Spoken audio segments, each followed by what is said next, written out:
छोटे से कस्बे से निकलकर स्लम बस्ती से निकलकर आईपीएस तक का सफर आपका कैसा है? चैलेंजिंग था, बट ऑब्वियसली जर्नी अगर चैलेंजिंग नहीं होगा तो you will not get a reward which you want in life. क्यों आया मन में यूपीएससी क्लियर करना है मुझे? जितने भी फ्रीडम फाइटर्स हैं, जितने भी नोटेबल पर्सनैलिटीज़ रहे हैं इंडिया में, उन सबके फ़ोटोज़ बचपन से मैं देख रहा हूँ। अब मैं नहीं पढ़ सकता, अब चाहे जो हो जाए, जो है उसमें मुझे घर चलाना है। ऐसा कभी कोई पल आया था?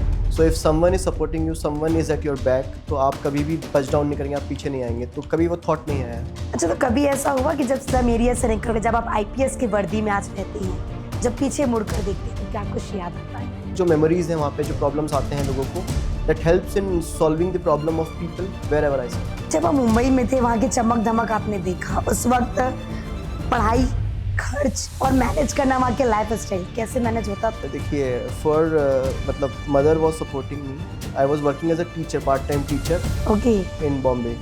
ये आपका एक किस्सा मुझे जाना है। दिल्ली में रह के बेंच में सोना, ये क्या किस्सा, क्या था? तो इसीलिए उन्होंने भी मुझे सपोर्ट किया कि ये लड़का बिना कुछ सोचे समझे आ गया। दैट वॉज द इंसिडेंट कि I have to stay at bench. Result जब आपने देखा तो सबसे बड़ा सबक आपके लिए क्या था? तो it was amazing feeling which I can not explain. मैं अपने हाथ को जोर से ज़मीन पे पीटा and I told my mom कि हो गया। कितनी परिवार की भूमिका कितनी अहम है आपके जीवन में?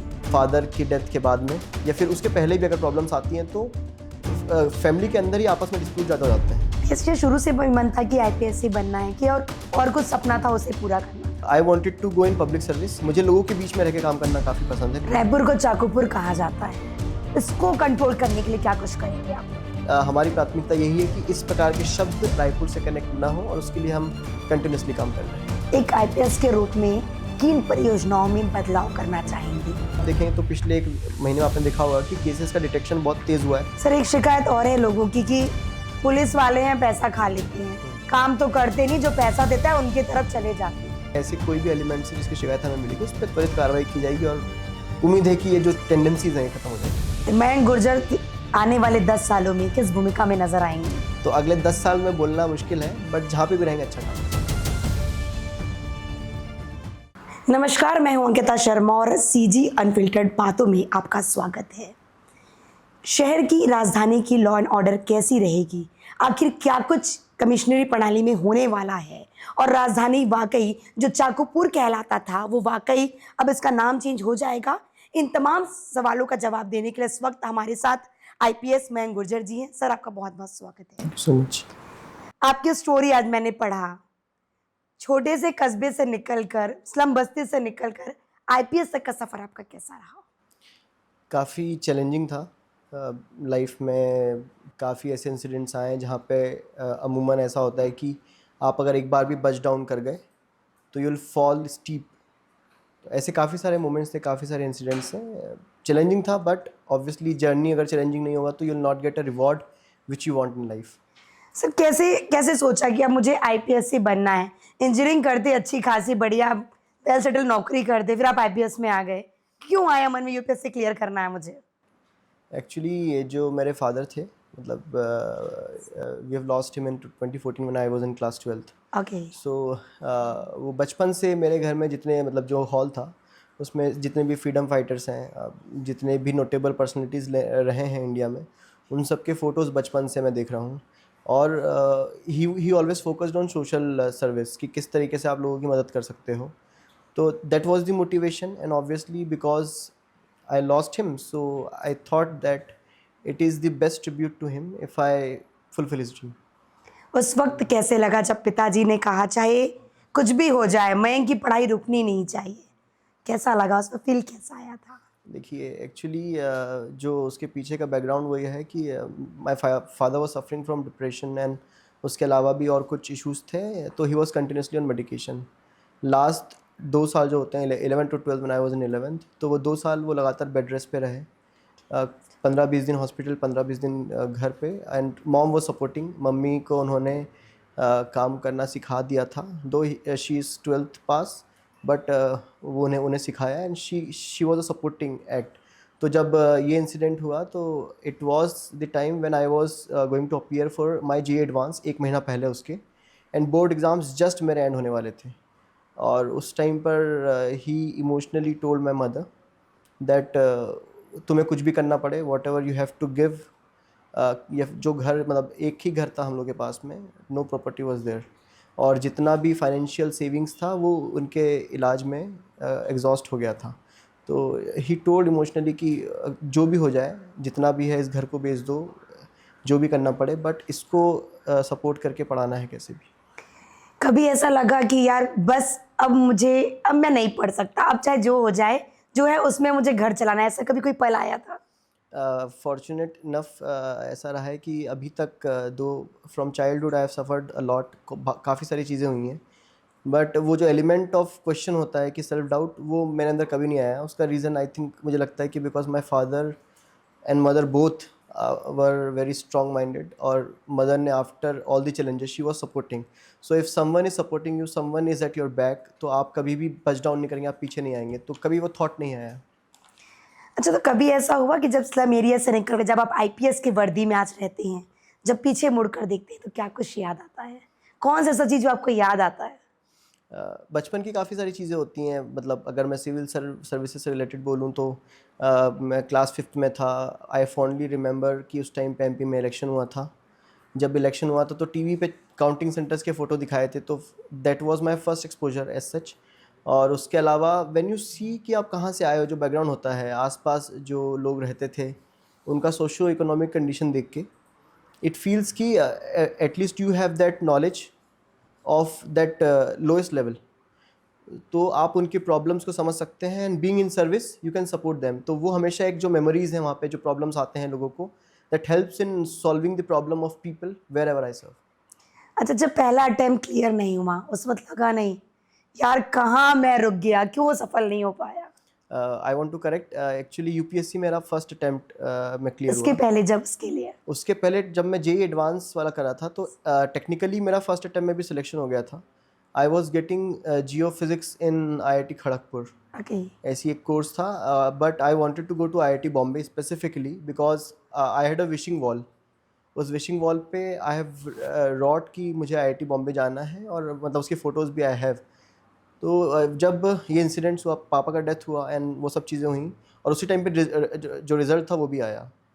एग्ज़ाम दिया, एग्ज़ाम के टाइम पे भी काफ़ी इश्यूज़ हुए बिकॉज जो रिचुअल्स होते हैं आपको जो करने होते हैं, उसी टाइम पे जेईई एडवांस का एग्ज़ाम भी था, तो I was used to go to coaching. पर उसके बावजूद सिलेक्शन हुआ, तो I talk with my mother कि मेरे को फिर से एक बार अटैम्प्ट देना है आईआईटी का, because I want to go to IIT Bombay. She supported me, she told कि अगर तुम्हें लगता है तुम क्लियर कर सकते हो तो यू शुड ट्राई। तो जब आप मुंबई में थे, वहाँ की चमक-धमक आपने देखा, उस वक़्त पढ़ाई, खर्च और मैनेज करना, वहाँ के लाइफ़स्टाइल कैसे मैनेज होता था? देखिए, मतलब mother was supporting me, she was working in medical store, तो वहाँ से whatever she can support she has supported. I have got the scholarship in IIT Bombay, that was a supporting thing. And thirdly I was working as a teacher, part time teacher okay. In Bombay. तो वहाँ पे आसपास ही आनंदानी और कुछ localities हैं, तो वहाँ पे पर्सनल ट्यूटर करके I have accumulated some sort of money, so that अगर मैं अटेम्प्ट देता हूँ तो उसमें भी हेल्प के लिए, एंड सेकेंडली उसके अलावा जो मेरे बेसिक जो खर्चे होते थे वो उससे मैं निकाल लेता था। ओके। ये आपका एक किस्सा मुझे जानना है, दिल्ली में रह के बेंच में सोना, ये क्या किस्सा क्या था ये? एक्चुअली थर्ड ईयर के एंड में व्हेन आई रियलाइज्ड कि I have to give examination, तो मैं इंटर्नशिप के लिए रेज्यूमे नहीं बनाया। इंटर्नशिप के लिए जब नहीं बनाया तो आई डायरेक्टली वेंट टू, बस एक बार कोचिंग का मैंने ऑनलाइन सर्च किया, 2 महीने का टाइम था मेरे पास में, बीच में थर्ड और फोर्थ ईयर के बीच में जो गैप होता है। I directly went to the coaching, डायस कोचिंग था, केमिस्ट्री आर.के. सिंह सर वहाँ पे पढ़ाते हैं, एंड आई टोल्ड हिम कि सर मुझे कोचिंग में पढ़ना है but I don't have money. He told me ठीक है कोई दिक्कत नहीं है, जब दे देना। देन ही आस्क्ड कि तुम रहोगे कहाँ पे? आई टोल्ड हिम कि sir I don't have any place to stay, अभी मुझे देखना पड़ेगा कहाँ पे रहना है। तो कैसे करोगे? मैंने सर आप मुझे अगर यहाँ पे बेंच पे रहने दोगे 5-6-7 दिन जितना भी, तो आई सर्च फॉर इट। तो I think that was the zeal, because उसी लिए उन्होंने भी मुझे सपोर्ट किया कि ये लड़का बिना कुछ सोचे समझे आ गया, बड़ा सा बैग मैं अपना लेके गया था एंड ये भी तैयार था। तो दैट वाज द इंसिडेंट कि I have to stay at bench. जब पहले ही प्रयास में 445 रैंक जब आपका आया, इसमें रिजल्ट जब आपने देखा तो सबसे बड़ा सबक आपके लिए क्या था वो? सबक तो मैं नहीं कहूँगा, but I was happy, and that emotion can not be explained easily, क्योंकि आप इतना स्ट्रगल करते हो लाइफ में। बहुत सारे इंसिडेंट्स ऐसे आते हैं जब आपको लगता है कि क्या चल रहा है लाइफ में। तो जब सिलेक्शन हुआ तो it was a very positive, क्योंकि मेरे परिवार में फिर कोई आसपास कोई कलीग नहीं जिसने क्लियर किया एग्जामिनेशन। तो it was amazing feeling which I can not explain. उस टाइम पे भी एक्सप्लेन नहीं कर पाया था। मैं अपने हाथ को ज़ोर से ज़मीन पे पीटा and I told my mom कि हो गया अब। और और मेरा काफ़ी क्लियर था कि I don't wanted to give examination again. Okay. देखिए, जब आईपीएस से शुरू से मन था कि आईपीएस ही बनना है, कि और कुछ सपना था उसे पूरा करना था? देखिए, दैट इज़ सब्जेक्टिव क्वेश्चन। सपने कीप्स ऑन चेंजिंग, या but I wanted to go in public service. मुझे लोगों के बीच में रह के काम करना काफ़ी पसंद है। कॉलेज में भी I was working as a student leader local IIT Bombay में। Okay. Then I was core group member. IIT Bombay में एक फेस्ट होता है, एशियाज लार्जेस्ट फेस्टिवल, जिसका बजट 7 करोड़ होता है। तो I was head of that. तो हमेशा से मैं ऐसी चीज़ों में रहा जहाँ मैं लोगों के बीच में रहा। तो आई थॉट कि वेदर आई गेट आईएएस और IPS, I am going to be happy, because जो मेरा अल्टीमेट गोल था कि लोगों के बीच में रह के काम करना है और उनके साथ में मिल के काम करना है, वो फुलफिल हो गया। जब पहली ट्रेनिंग हुई आपकी, आईपीएस बने पहली ट्रेनिंग हुई, उस दौरान जब पोस्टिंग ट्रेनिंग के दौरान कोई ऐसी अनुभव है जिसको आप साझा करना चाहती हैं? ऐसा कुछ चीज लगा, यार ये मैं क्यों कर दिया? एक्चुअली एक काफ़ी इंटरेस्टिंग चीज़ हुई। तो हम लोग का जो डिस्ट्रिक्ट प्रैक्टिकल ट्रेनिंग होता है, उस टाइम पे आपको अमूमन एक पुलिस स्टेशन में आपको चार्ज दिया जाता है। तो I went to my SP, I told him कि सर मुझे इस पुलिस स्टेशन के बजाय दूसरा पुलिस स्टेशन दे दीजिएगा। ही told me that I am SP and not you. तो जिस पुलिस स्टेशन भेजा उस पुलिस स्टेशन में आकर ट्रेनिंग करो। It was a Okay. Funny incident. Okay. Then luckily went he sent me there. तो वहाँ पे डोंगरगांव, जानते हैं आप डोंगरगांव, राजनांदगांव हाँ, में, राजनांदगांव। वहाँ पे एक एडिशनल एसपी का पहले आग भी फूटा हुआ था। तो हाँ। काफ़ी गैप था लोगों में और पुलिस में। तो ओके। That I bridged. वहाँ पे एक त्रिनेत्रम करके वी स्टार्टेड अ सीसीटीवी का project. For that project I got FICCI smart policing award. Okay. तो that is a memorable thing for me. ऐसा कोई लगा कोई चीज, यार ये मुझे चेंज करके रहना है, जहाँ पे पोस्टिंग आपकी हुई कहीं पे भी लगा कि यहाँ की मुझे ये चेंज करके ही मैं जाऊंगा?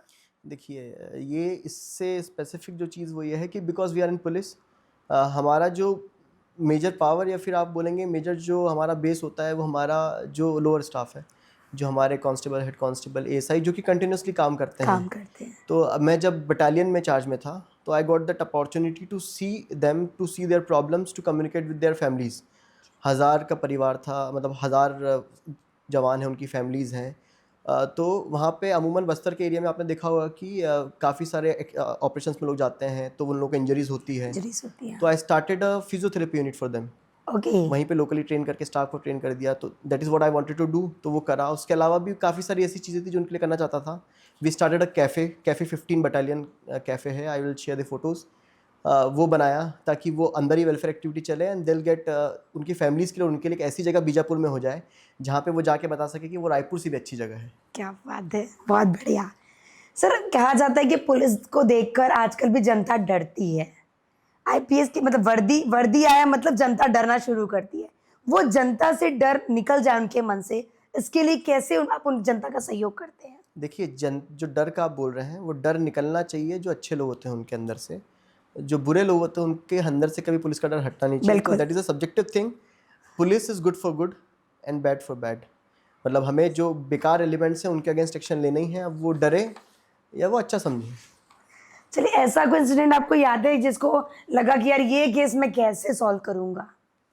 कोई ऐसा केस कोई आया था आपके पास? एक चीट फंड का केस था हम लोग के पास में। उस चीट फंड के केस में 7-8 साल से अरेस्टिंग नहीं हो पाई थी, बिकॉज जो सामने वाला पार्टी था वो मिल नहीं रहा था। तो that was a challenging case कि उसको कैसे करके क्रैक करेंगे। Then because of the technological background, जो टेक्नोलॉजी बैकग्राउंड रहा है मेरा, प्लस थोड़ा I was aware about things, तो we successfully crack that case. तो 7 साल बाद गिरफ्तारी हुई उस केस में। फिर ऑब्वियसली उसके बाद में जो प्रोसेस होते हैं, लोगों को जो बेनिफिट मिलता है वो मिले ही होगा। और इसके अलावा एक और केस था जो मोहल्ला मानपुर में टेरर फंडिंग का केस था। ओके। नक्सल फंडिंग, जिसमें तेंदुपत्ता फंडिंग कैसे नक्सल तक पहुंचता है, that was the case. Luckily we got the link how it happened. So those were the 2 cases. वाह। सर, यूपीएससी जब आप कर रहे थे उसमें केमिस्ट्री क्यों चुना? बहुत कठिन सब्जेक्ट होता है ये तो। केमिस्ट्री एक्चुअली मैं जब आईआईटी का प्रिपरेशन कर रहा था, उस टाइम पे आई लाइक केमिस्ट्री अलॉट। पर उस टाइम पे मुझे मार्क्स नहीं आए केमिस्ट्री में। तो जब मैं यूपीएससी के लिए अपेयर किया तो आई वांटेड अ किक, कि I wanted to prove myself कि I know chemistry. That was the emotional decision. Seniors ने बोला कि ऐसे डिसीजंस नहीं लेते हैं, बट कठिन माना जाता है कि कठिन माना केमिस्ट्री जाता को है। बहुत ज्यादा। But I took the emotional decision of taking chemistry and successfully despite completing only 50% syllabus I got good marks in that. जब आप डोंगरगढ़ में थे, ये 50 लाख का कोई कैमरे वाला प्रोजेक्ट आया था, क्या था ये? डोंगर गांव में था डोंगरगांव। एक्चुअली। उसका जो अमाउंट है 50 लाख, वो ऐसे कैलकुलेट हुआ है कि जो जितने भी ग्राम पंचायत हैं उन पंचायतों ने कैमरे लगाए हैं खुद से, ओके। जो नगर पंचायत है उन्होंने कैमरे लगाए हैं। That was the cost. और वही प्रोजेक्ट है जो त्रिनेत्रम है, जिसमें लोगों ने कैमरे लगवाए थे, और उसी में फिक्की स्मार्ट पुलिसिंग अवार्ड भी मिला है। ओके। आजाद चौक में एज अ सीएसपी क्या चुनौतियां रही? क्योंकि कहा जाता है कि आसपास स्लम एरिया है, मोमेडन बस्ती है, और आए दिन लड़ाई झगड़ा चाकूबाजी वहाँ होता है। कितना मुश्किल होता है चुनौतियों का सामना करना? रायपुर एक मतलब डिसेंट अमाउंट ऑफ पॉपुलेशन है रायपुर में, और आज़ाद चौक बिकॉज उसके आगे और पीछे हर तरफ कम्युनली सेंसिटिव जगह भी है, उसके अलावा भी सम स्लम्स हैं और बहुत सारे ऐसे इश्यूज होते हैं। तो इट वाज चैलेंजिंग, मतलब मल्टीपल टाइम्स आई फेल्ट कि this sort of opportunity should be given to all the probationers, कि जब आप नए आते हैं सर्विस में, आपको ऐसी जगह पे जब रखते हैं तो you become mature in policing. तो डिफ़िकल्ट होता है, but that difficulty shows you and it pushes you to your boundaries, कि आगे जाके आपको कितना ही डिफ़िकल्ट असाइनमेंट मिल जाए, you will be able to handle it. Discipline north हैं आप, जी। क्या कुछ जिम्मेदारियां, प्राथमिकताएं आपके लिए है? प्राथमिकताएं जो हैं वो है कि नशा एकदम हमें ख़त्म करना है। That is our goal. We want zero tolerance, मतलब we have zero tolerance towards any type of drugs and all this things. तो एक वो तो गोल है ही, वो प्राथमिकता है, क्योंकि उससे कनेक्टेड हमारा पूरा जनरेशन है, मतलब 3 जनरेशन 4 जनरेशन बर्बाद होते हुए हम लोग नहीं देख सकते हैं। दैट इज़ अ किक कि we want to work to eliminate that thing. और जो आप जिम्मेदारियाँ बोल रहे हैं, ऑब्वियसली पहले पुलिस सिर्फ पुलिस के रोल में होती थी, अब मजिस्ट्रेसी भी है, तो आपको उस एंगल से भी सोचना पड़ेगा कि आपको लोगों को न्याय देना है। भारतीय न्याय संहिता भी आप जानते ही हैं। तो चैलेंजिंग है, एक नया एस्पेक्ट सीखने को मिलता है, हर दिन नए लोगों से मिलने को मिल रहा है। पहले उतना कोर्ट मैटर्स को पुलिस बाहर से देखती थी, बट अब वो उसका पार्ट है। तो इंटरेस्टिंग है, चैलेंजिंग भी है, but hopefully we all are going to make a good system, जो कि आगे जाके काफ़ी अच्छा काम करेगा। रायपुर को चाकूपुर कहा जाता है। हत्याएं, मर्डर, कभी भी गोली चलना बहुत कॉमन है हमारे यहाँ। अगर पिछले 5 साल का मैं रिकॉर्ड देखूं तो इसको कंट्रोल करने के लिए क्या कुछ करेंगे आप लोग? आप देखेंगे जब से सिस्टम बना है, या फिर उसके पहले से भी, पुलिस की प्राथमिकता हमेशा से यही रही है कि किस प्रकार से इस प्रकार के एलिमेंट जो हैं उन्हें कंट्रोल किया जा सके। तो कंटिन्यूस फोकस है विजिबल पुलिसिंग के ऊपर, और जो पहले से जो हमारे पास लीगल बैकिंग्स हैं, गुंडा बदमाश फाइल हैं, हिस्ट्री शीटर्स हैं, उनको आइडेंटिफाई करना, और उसके अलावा जो फरार आरोपी होते हैं, तो अभी हम लोग अभियान चला के उन सब चीज़ों पे कार्रवाई कर रहे हैं, hopefully using the magisterial power which we have. तो हम लोग जो मिसनोमर दिए हैं, या फिर जो आप वर्ड यूज़ किए हैं रायपुर के लिए, I think that's not the place, क्योंकि अगर आप बाकी जगह से कंपेयर करेंगे तो काफ़ी एक अलग आंकड़ा आपको समझ में आएगा। बट फिर भी हमारी प्राथमिकता यही है कि इस प्रकार के शब्द रायपुर से कनेक्ट ना हो, और उसके लिए हम कंटिन्यूसली काम कर रहे हैं। क्या कठिनाई और संघर्ष से व्यक्ति बेहतर इंसान बन सकता है? बिल्कुल, क्योंकि अगर आपको कठिनाई देखने को नहीं मिलेगी, तो शायद आपको मतलब आप जब किसी भी चीज़ में ट्रायम्फ करेंगे, आप जीतेंगे, तो आपको उसका वैल्यू समझ में नहीं आएगा, और आप मेंटली स्टेबल और स्ट्रांग नहीं हो सकते विदाउट सीइंग प्रॉब्लम्स। तो कठिनाई और परेशानियां जीवन का हिस्सा होती हैं और होनी भी चाहिए, क्योंकि उसी से एक व्यक्तित्व का निखार होता है।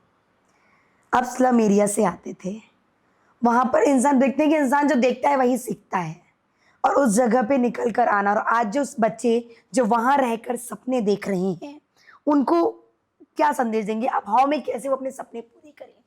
देखिए, सबसे इम्पोर्टेंट रोल कि किसी भी आप एरिया में रहें, एरिया सच गलत नहीं होता है, हम लोग वर्ड्स देते हैं, बट सबसे ज़्यादा important responsibility lies with parents and teachers. Luckily I have got good parents and my teachers were also good. तो वो दो जो सपोर्ट है वो मुझे कंटिन्यूसली मिला है। And what I want to say कि after I went to IIT from my area, उसके बाद से और भी काफ़ी लोग IIT गए हैं, काफ़ी लोग अभी सिविल सर्विसेज तैयारी कर रहे हैं, मतलब I am also guiding them. तो that is a positive thing, but major role parents ही प्ले करते हैं, कि पेरेंट्स आपको कैसे रखते हैं, बचपन में किन चीज़ों से आप मतलब समझ देना होता दूर है, रखना है और किस चीज को आपको पास पास लाना रखना है। है। आजकल के पेरेंट्स आप देखते हैं सोशल मीडिया और मोबाइल दे देते हैं, तो बच्चे को जो पर्सनल स्पेस, शायद तक पर्सनल अटेंशन जो पेरेंट्स से मिलना चाहिए वो मिलता नहीं है, और वो इसलिए वो एक अलग रास्ते पे चला जाता है। तो that is the most important thing for मी, कि आप अपने बच्चों को टाइम दें। बिल्कुल। कितनी परिवार की भूमिका कितनी अहम है आपके जीवन में? बहुत ज़्यादा, बिकॉज़ अगर ऐसा बहुत बार होता है बहुत लोगों की लाइफ में कि फादर की डेथ के बाद में या फिर उसके पहले भी अगर प्रॉब्लम्स आती हैं तो फैमिली के अंदर ही आपस में डिस्प्यूट ज़्यादा हो जाते हैं, मतलब पेरेंट्स के बीच में डिस्प्यूट हो जाते हैं। डिस्ट्रीब्यूट हो जाता है। तो वो डिस्प्यूट ना होना, और सेकेंडली जब एक पेरेंट अब नहीं है वर्ल्ड में, अब ही इज़ नो मोर, तो उस टाइम पर जो सेकंड पेरेंटिंग रोल है वो बहुत ज़्यादा इंपॉर्टेंट हो जाता है। अगर मेरी मदर मुझे सपोर्ट नहीं करती उस टाइम, शायद पीछे सपोर्ट नहीं देती, तो मैं कुछ नहीं कर पाता। तो वो क्वेश्चनशियल है, सबसे इम्पॉर्टेंट वही चीज़ है कि आपके पेरेंट्स कितने स्ट्रॉन्ग विल्ड हैं, कितने स्ट्रॉन्ग माइंडेड हैं, और वो किस तरीके से आपको नर्चर करके आपको कहाँ देखना चाहते हैं। तो बहुत इम्पॉर्टेंट है फैमिली का रोल। और आई थिंक अब धीरे धीरे लोग समझने लग गए हैं सोशल मीडिया का जो प्रॉब्लम क्रिएट हो रहा है जिससे बच्चों को, एंड होपफुली आगे जाके will see more success stories like this. कहते हैं कि पिता के जाने के बाद हर व्यक्ति आपका पिता बनने को तैयार होता है, मतलब आपको आदेश देगा, ऐसे करो, वैसे करो, ये करो। लगा नहीं यार ये क्यों क्यों आदेश दे रहे हैं हमें? क्योंकि उम्र भी उस वक्त आपकी छोटी थी, उतनी बड़ी उम्र नहीं थी आपकी जिस वक्त पिताजी गए। एक्चुअली ये आप सही बोल रहे हैं कि सब लोग, मतलब बिकॉज आई फॉन्डली रिमेंबर जब पापा का तबीयत ख़राब था उस टाइम पे, जब बात है कि मुझे इंजीनियरिंग करनी है, तो उस टाइम पे काफ़ी लोग बोले कि बी फार्मा कर लो या फिर कुछ कर लो तो यूल ओपन अ मेडिकल, इस टाइप की चीज़। और उसके बाद में भी जब मेरा जब डेथ हुआ उस टाइम पे रिचुअल्स वाले टाइम पे भी, कि तुम लोग को समझ में नहीं आता है कि तुम्हें रिचुअल्स अटेंड करना ज़्यादा ज़रूरी है बजाय कि पढ़ाई। पढ़ाई की, हाँ। और उसके बाद में भी जब मैं जॉब लेने का नहीं सोचा कि मैं जॉब नहीं करूँगा, तो उस टाइम पे भी सब लोग बोले थे अच्छा भला आईआईटी में जाके इतना पढ़ के फिर अब ये जॉब नहीं ले रहा है, तो लोग क्वेश्चन करेंगे। बट मैं फिर वही बोलूँगा कि जो आपका बैक है, for me it was my mother. अगर वो आपके साथ में, तो you can fight anyone, and अगर वैसा नहीं होता तो फिर कुछ भी चीज़ करना पॉसिबल नहीं है। बिल्कुल। एक आईपीएस के रूप में किन परियोजनाओं में बदलाव करना चाहेंगे जिससे सुरक्षित रायपुर हो सके, राजधानी हो सके? देखिए, आप जानते हैं कमिश्नरेट सिस्टम बेटर सुपरविजन के लिए लाया गया है और इतने सारे अधिकारी यहाँ पे पोस्ट किए गए हैं। तो जो डिटेक्शन होता है, एक वो फोकस है कि डिटेक्शन इम्प्रूव हो और सुपरविजन हर एक क्राइम का अच्छे से हो। इसीलिए अगर आप देखें तो पिछले एक महीने में आपने देखा होगा कि केसेस का डिटेक्शन बहुत तेज़ हुआ है और सब लोग मिलकर डिटेक्शन कर रहे हैं, जितने भी जोन से सब साथ में मिलकर काम कर रहे हैं। तो दो प्राथमिकता हैं, डिटेक्शन करना और थाने का सुपरविजन और अच्छा हो। लोग यहाँ पर पढ़े लिखे तो हैं लेकिन आज भी साइबर ठगी देखने को मिलता है, अपराध लगातार देखने को मिलता है। क्या कमिश्नर सिस्टम जो है वो गेम चेंजर साबित होगी? देखिए, साइबर क्राइम को रोकना या फिर उससे डील करने के लिए सबसे इम्पॉर्टेंट ये है कि लोग अवेयर हों। बिकॉज लिंक वो आपको भेज रहा है, उस टाइम आप पुलिस से नहीं पूछते हैं कि आप लिंक को दबाएं ना दबाएं। दबाएं। तो लोगों का अवेयर होना बहुत ज़रूरी है और अलग अलग माध्यम से न्यूज़ भी हेल्प करता है उसमें, पुलिस ने भी, प्रशासन, उसके अलावा भी सेंट्रल गवर्नमेंट के कंटिन्यूस प्रोजेक्ट्स हैं जिसके थ्रू लोगों को अवेयर किया जा रहा है। तो awareness is the most important thing कि वो चीज़ रुक जाए। सेकेंडली ये है कि अगर वो क्राइम हो जा रहा है आपके पास, तो आप तुरंत दो चीज़ें करनी होती हैं साइबर क्राइम में, जिससे आपका शायद पैसा जो है वो होल्ड हो जाएगा और आपको मिल जाएगा। एक होता है 1930 पे आप कंप्लेन कर दें, और दूसरा है आप cybercrime.gov.in पे जाके खुद ही कंप्लेन कर सकते हैं। It doesn't require police intervention. आप पुलिस स्टेशन आएंगे तो शायद तक आपका कुछ टाइम उसमें चला जाएगा। आप तुरंत cybercrime.gov.in खोलें, उस पर कंप्लेन लॉन्च करें और फिर पुलिस स्टेशन आ जाए। तो उससे ये होगा कि जो बीच में टाइम जो होता है आपका, शायद पैसा किसी और अकाउंट में मूव होने में, उसके पहले ही आप उसे रोक लेंगे। 24 घंटे के अंदर आपने कंप्लेन कर दी तो होल्ड हो जाएगा, और होल्ड होने के बाद में हमारे पास केसेस हैं ऐसे जिसमें काफ़ी ज़्यादा, ऑलमोस्ट 80-90% होल्ड हुआ है पैसा और वापस भी मिल रहा है लोगों को। तो उस तरीके से लोगों को सोचना पड़ेगा। सेकेंडली, क्योंकि फोर्स बड़ा है, मतलब सुपरविजन बड़ा है, तो डेडिकेटेड यूनिट भी बन रही है जो कि कंटिन्यूसली उसके ऊपर क्राइम, मतलब साइबर क्राइम के ऊपर काम करेंगी। और साथ ही साथ सेंट्रल गवर्नमेंट की बहुत सारी और एजेंसीज भी हैं जिनके साथ में मिलकर काम कर रहे हैं, I4CN ये सब हैं। तो उम्मीद है कि हम लोग आगे आके बेटर डिटेक्शन करेंगे उसका और लोगों को साइबर क्राइम से बचा पाएंगे। सर, मैं ना लोगों के बीच में गई थी, उनसे बातचीत की, उनसे पूछी आप लोगों को पता है कमिश्नर प्रणाली क्या होता है? तो मैं उनको बताई कि अब कमिश्नर पूरा देख रेख करेंगे और उनके में हाल में देखा जाएगा, पूरा शहर उनकी निगरानी में रहेगा। तो उनका कहना है एसपी तो मिले नहीं, टीआई तो मिले नहीं, अब हमारा कमिश्नर कैसे मिली हमन से, हमन की समस्या कैसे हल होगी? इसके लिए क्या कहेंगे आप? देखिए, आप जानते ही हैं कि 3 जोन डीसीपीज बनाए गए हैं, एक डीसीपी ट्रैफिक और एक डीसीपी साइबर क्राइम बनाए गए हैं, और साथ में कमिश्नर ऑफ पुलिस तो है ही ऊपर, और उनके जस्ट नीचे हैं additional commissioner of police, additional CP sir. तो इजी है। पहले शायद तक एक एसपी के पास में पूरा शहर जाता था, अब उसी व्यवस्था को करके 3 एरियाज में बांट दिया गया है। तो लोगों का अप्रोचेबिलिटी बढ़ेगा, और जो ये शिकायत आप जो बोल रहे हैं, इस टाइप की शिकायत आती है, लोग बिल्कुल निश्चिंत रहें। और I want to make them trust this thing कि आप आइए कभी भी कार्यालय, तीनों जोन्स के ऑफिसर्स हैं, सीपी सर का ऑफिस है, आर ऑफिसर इस पब्लिक ऑफिस, लोगों का ऑफिस है। जैसे कि बस्तर में आप देखेंगे सुंदरा सर का जो ऑफिस है उसका नाम सर, जनताना जग्गा है, वैसे ही हम बोलेंगे कि ये हमारा जो ऑफिस है वो एक लोक ऑफिस है, आप कभी भी आएँ। उम्मीद है ऐसी शिकायत अब आपको दोबारा करने को नहीं मिलेगी। सर एक शिकायत और है लोगों की कि पुलिस वाले हैं, पैसा खा लेते हैं, काम तो करते नहीं, जो पैसा देता है उनकी तरफ चले जाते हैं। इसके बदलाव कैसे करेंगे? देखिए, हर सिस्टम में कुछ खामियां होती हैं, कुछ बेकार लोग होते हैं। Every pond has some fish which क्या बोलते हैं उसको, पूरे जो पल्यूट करती है उस पूरे गंदगी तालाब को। तालाब को गंदा कर देती है। तो हम सभी लोग मतलब बद्ध हैं कि ऐसे कोई भी एलिमेंट से जिसकी शिकायत हमें मिलेगी उस पर त्वरित कार्रवाई की जाएगी, और उम्मीद है कि ये जो टेंडेंसीज हैं ये खत्म हो जाएंगी। चलिए, मयंक गुर्जर आने वाले 10 सालों में किस भूमिका में नजर आएंगे?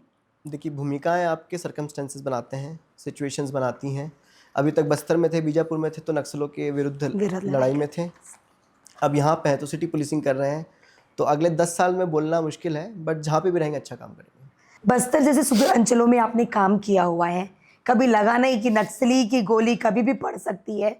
और घर वाले फोन नहीं किए कभी आपको, बेटा वापस आ जा, मत जा, तू वहां रहने की जरूरत नहीं है? देखिए, इस चीज़ को आप ऐसे समझ सकते हैं कि अगर आप कभी बीजापुर या फिर के गए होंगे, आपका फैमिली आपको कितनी बार कॉल करता होगा। ये बात तो ये है। है। तो जब मैं बीजापुर पोस्ट हुआ तो मेरी mummy was in Indore, she came to Bijapur by seeing the news जो चलता है खबरों में। और एक इंसिडेंट है कि आपने जो बोला कि डर नहीं लगता, देखिए डर स्वाभाविक है, और ये बोलना कि डर किसी चीज़ से नहीं लगता वो गलत है। पर इंसिडेंट है, जब करेगट्टालू पहाड़ का ऑपरेशन चल रहा था, आप जानते ही हैं। हाँ। उस टाइम पर मैं 5 से 6 दिन ऊपर ऑपरेशन में था। मुझसे 30 मीटर आगे आईडी ब्लास्ट हुआ है, और हम लोग जब वापस आ रहे थे, उस पहाड़ से नीचे जब आ रहे थे, तो 200 मीटर का पैच था, 70 डिग्री था, उसके अंदर 150 से ज़्यादा आईडीज़ थी। तो हर एक कदम पे आईडी थी वहाँ पर। तो डर बहुत लगा, लेकिन आपका शक्ति, आपका जो जो फोर्स है वो होता है। जो फोर्स था वो सब साथ थे, तो जब आप इकट्ठा होकर किसी चीज़ को करते हैं तो वो डर ना डिमिनिश हो जाता है। तो डर सबको लगता है, बट जितना अच्छा बल होगा, जितना अच्छा आपके पास में कमांडर्स होंगे, ऑपरेशनल कमांडर्स, उससे आपको भी काफ़ी सपोर्ट मिलता है। और अगर आप उन पे विश्वास करते हैं तो वो आपको देख के और मजबूत होते हैं। तो ये चीज़ें हैं जिससे डर निकल जाता है। कभी अंदर से कोई कॉल आया क्या बस्तर में जब थे? तो अगर गए तो बेटा सोच लेना। नहीं, ऐसा कॉल करने का मुझे नहीं लगता किसी में हिम्मत है, और वो कर भी नहीं सकता ऐसा कॉल। चलिए, ये मैम से कब मिले, कैसे मिले? लव मैरिज है कि अरेंज मैरिज है? कि मैम बड़ी खूबसूरत हैं, बड़ी प्यारी हैं, कैसे मुलाकात हुई उनसे? Actually she is also from Indore से ही है वो। Sure. तो हम लोग एक फैमिली गेट टुगेदर में मिले थे। Okay. So it started like an arranged marriage, but now it is fully a love marriage. Love marriage, yeah, that's And great. I'm blessed to have her in my life. That's great. ये रायपुर में commissioner प्रणाली लागू होने के बाद क्या प्रशासनिक कामकाज में कोई बदलाव आएगा? प्रशासनिक कामकाज में जैसे कि आप कोर्ट्स वाला स्ट्रक्चर जो है, हाँ। तो कोर्ट्स में जो मामले उस तरफ जाते थे परिशांति भंग करने के, वो अब इस तरफ आ रहे हैं। जिला बदर जो है वो सीपी सर के द्वारा किया जाएगा। इसके अलावा जो भी कार्य अभी तक एक एसपी करते थे, तो अभी जोन में जो डीसीपीज बैठे हैं उनके पास में वो लोग जाएंगे चर्चा करने के लिए। तो आप बोल सकते हैं कि डिस्ट्रीब्यूट हो गया रिस्पॉन्सिबिलिटीज़, डिसेंट्रलाइज हो गया थोड़ा सा सिस्टम, जिससे लोगों को सहूलियत हो। सबसे बड़ा बदलाव क्या आया है प्रशासनिक प्रणाली से? माइंडसेट जो है वो काफ़ी चेंज हुआ है हम लोगों का, बिकॉज अब दोनों रिस्पॉन्सिबिलिटीज़ हम लोग के पास में है कि लोगों जो क्राइम कर रहा है उसको पकड़ना, डिटेक्ट भी करना है, और क्राइम ना हो या फिर ऐसी कोई लॉ एंड ऑर्डर सिचुएशन नहीं हो उससे डील भी करना है। तो जो नेगोशिएशन होते हैं वो अब अपफ्रंट होकर करना पड़ रहा है। पहले किसी अलग तरीके से नेगोशिएशन होते थे लॉ एंड ऑर्डर में, अभी स्टाइल काफ़ी चेंज हुआ है, डिफरेंस आया है उसमें। जनता को इससे क्या फ़ायदा हुआ कमिश्नरी प्रणाली से? आप देख ही रहे हैं विजिबल पुलिसिंग जो आप देख रहे हैं। ट्रैफिक का अगर आप देखेंगे तो काफ़ी जो सड़कें जो क्लियर हुई हैं, that is a visible example of that कि प्रशासन और पुलिस ने मिलकर उसके बहुत अच्छे से किया। उसके अलावा जो क्राइम, कुछ स्पेसिफिक क्राइम्स थे उसके अंदर डिक्रीज़ देखने को हमें मिल रहा है। राजधानी में आप हैं, सबसे बड़ी समस्या आपको क्या लगती है? लोगों का माइंडसेट, लोगों का जो बिहेवियर है ट्रैफिक रूल्स को लेके, that needs to be changed. Sir क्या कुछ कानून व्यवस्था जो रहेगा राजधानी में, आप आईपीएस के रूप में हैं, सबसे बड़ी समस्या क्या है? ट्रैफिक में लोगों का बिहेवियर चेंज करना, बिकॉज ट्रैफिक जितना रिस्पॉन्सिबिलिटी एडमिनिस्ट्रेशन और पुलिस का है, उससे ज़्यादा जो रिस्पॉन्सिबिलिटी वो है लोगों का। अगर आप सिग्नल जंप नहीं करेंगे, अगर आप लेफ़्ट साइड को छोड़ देंगे ताकि गाड़ियाँ जा सकें, अगर आप सिग्नल जंप नहीं करेंगे, रैश ड्राइविंग नहीं करेंगे, तो बहुत डिफरेंस अपने आप आ जाएगा। मतलब पुलिस एक्शन ले सकती है वायलेंस मतलब वायलेशन पर, लेकिन वायलेशन करना लोगों के हाथ में होता है। अगर लोग बिहेवियरली चेंज हो जाएं कि वायलेशन करना ही नहीं है, तो ट्रैफिक अपने आप सॉल्व हो जाएगा। सर हमारे में एक रैपिड फायर होता है, एक शब्दों में आपको आंसर देना है। सुबह उठते हैं तो क्या करना सबसे पहले पसंद करते हैं? सुबह उठ के सबसे पहले ब्रश करते हैं सब लोग। फर्स्ट ऑफ ऑल किसका चेहरा देखना पसंद करते हैं? वाइफ। ओके। पसंदीदा खाना? साबूदाना खिचड़ी। प्रेरणा का स्रोत? मदर।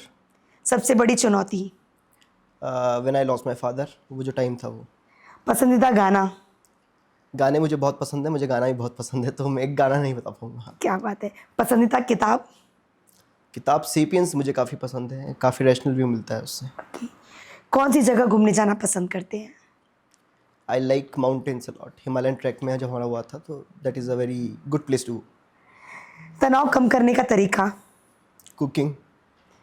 That's great. हॉबी के लिए कितना समय निकालते हैं?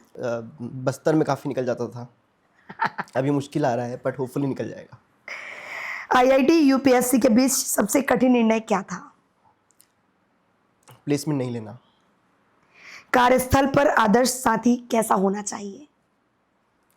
आपको सामने वाले पे ट्रस्ट करना पड़ेगा, तो बस ट्रस्ट वर्दी हो। एक शब्दों में मयंक कौन है? एक आम आदमी। भविष्य में अपने कैरियर में सबसे बड़ा लक्ष्य क्या है? लोगों की सेवा करना। आईआईटी की लाइफ या आईपीएस की ट्रेनिंग? दोनों ही बहुत अच्छा था। नक्सल प्रभावित क्षेत्र में काम करना चुनौती या अवसर? अवसर। अगर आईपीएस नहीं होते तो क्या होते? सोचा ही नहीं कभी। आपके लिए आपकी माँ एक शब्दों में? भगवान। केमिस्ट्री का कोई एक फॉर्मूला जो आपकी जिंदगी पर फिट बैठता है? Chemistry is very broad. मुझे लगता है मैं बेंजीन, मतलब अगर मैं बेंजीन हूँ तो मेरे साथ वाले उस पे अटैच होने वाले ग्रुप्स हैं, तो बोलना बड़ा मुश्किल है। वर्दी पहनने के बाद सबसे पहली फीलिंग क्या आई थी? खुद से ही डर लगता था। छात्रों के लिए सबसे बड़ी सलाह? फोकस्ड हो, एक चीज़ पर फोकस होना ज़रूरी है, और गोल क्लियर होना चाहिए। एक ऐसी चीज जिसके बिना आप नहीं रह सकते? फैमिली। आपके रोल मॉडल? फादर। कमिश्नरी प्रणाली का सबसे बड़ा फायदा? लोगों के लिए सहूलियत होगी, जो शिकायतें लेके आते हैं उन लोगों के लिए, और अप्रोचेबिलिटी बढ़ेगी। कमिश्नरी प्रणाली लागू होने के बाद सबसे बड़ी चुनौती? चुनौतियाँ काफ़ी हैं, बाकी एक चुनौती बोलना मुश्किल है, काफ़ी सारी चुनौतियाँ हैं, और उस पर सब लोग मिलकर काम करते हैं। सर आपका बहुत बहुत धन्यवाद। इस वक्त हमारे साथ आईपीएस मयंक जी थे, जिनका कहना है कि आप किसी भी एरिया में रहें, लेकिन आप जो पाना चाहते हैं उसे पा सकते हैं। चाहे बस्ते में रहें, कस्बे में रहें, या स्लम एरिया में रहें, या किसी बड़े महल में रहें, लेकिन आप अपने सपने खुद पूरे कर सकते हैं। बट सपना आपका वादा होना चाहिए। सर आपका बहुत बहुत धन्यवाद। Thank you so much.